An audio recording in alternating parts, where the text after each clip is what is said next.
चलिए अब हम आज आपको बताएंगे, अगर एक साथ कई माध्यम दे दिए हों और उनके बीच का अपवर्तनांक ज्ञात करना है तो हम उसे किस प्रकार ज्ञात करेंगे।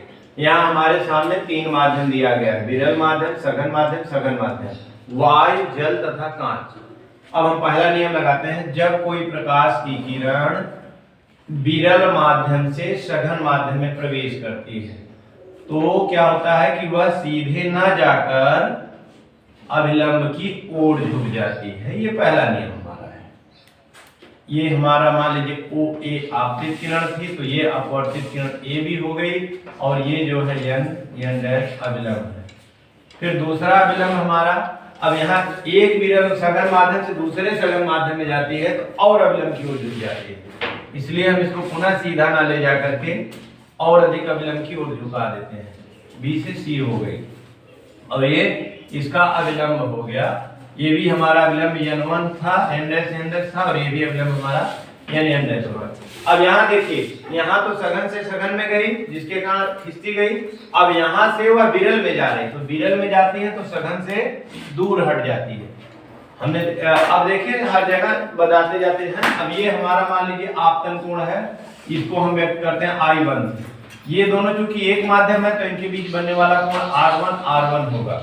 यहाँ देखिए दूसरा माध्यम ये है तो इसको हम R2 से व्यक्त करेंगे तो ये भी क्योंकि उसी के अंदर है तो R2 होगा। अब फिर ये Y माध्यम आ गया, Y माध्यम में हमने क्या लिया था, I1 लिया था तो ये भी I1 हो जाएगा।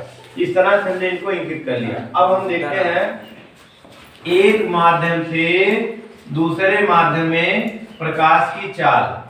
एक माध्यम से दूसरा माध्यम हमारा क्या था, वायु से जल। वायु को बोलते हैं एयर और जल को बोलते हैं वाटर।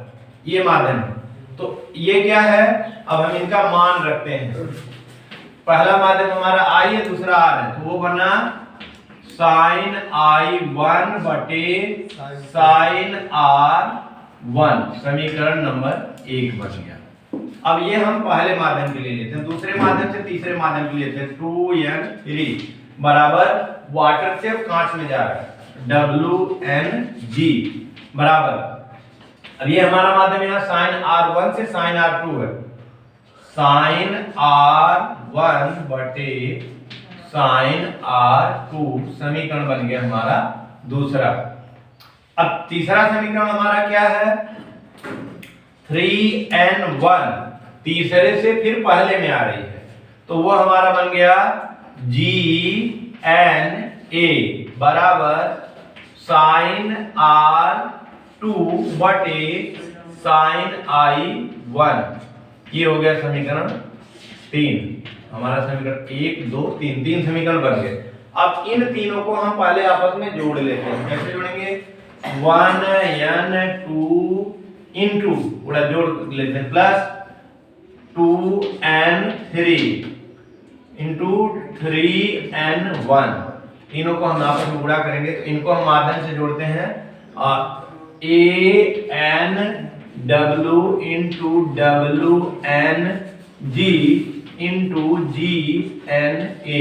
अब इनका मान हम उनके पदों में रख देते हैं, जैसा sin IR12 रखाया गया है तो sin I1 बटे sin R1 into sin R1 बटे sin R2 into sin R2 into sin I1।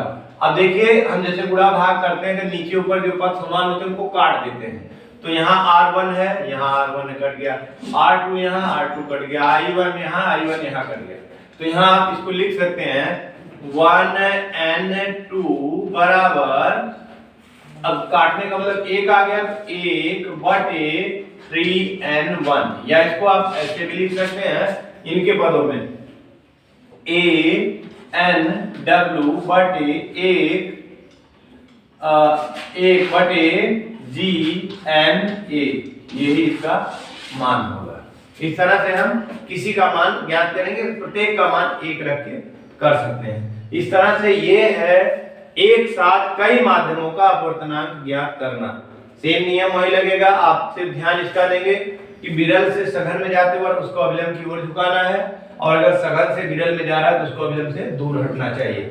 और ये भी ध्यान दें कि प्रत्येक माध्यम में हम मान एक ही रखेंगे। जैसे हमने यहाँ I1 लिखा, यहाँ भी I1 लिखा, क्यों? क्योंकि दोनों वायु माध्यम है। यहाँ हमने R1 लिखा, यहाँ भी R1 लिखा, क्योंकि ये दोनों जल माध्यम में है। यहाँ हमने R2 लिखा, यहाँ भी R2 लिखा, क्योंकि दोनों ही कांच माध्यम है। लिख करके अब उनके मानों को आप क्रमशः sin I और R1 के साथ जोड़ते हुए लिख देंगे तो आपका मान ज्ञात हो जाता है।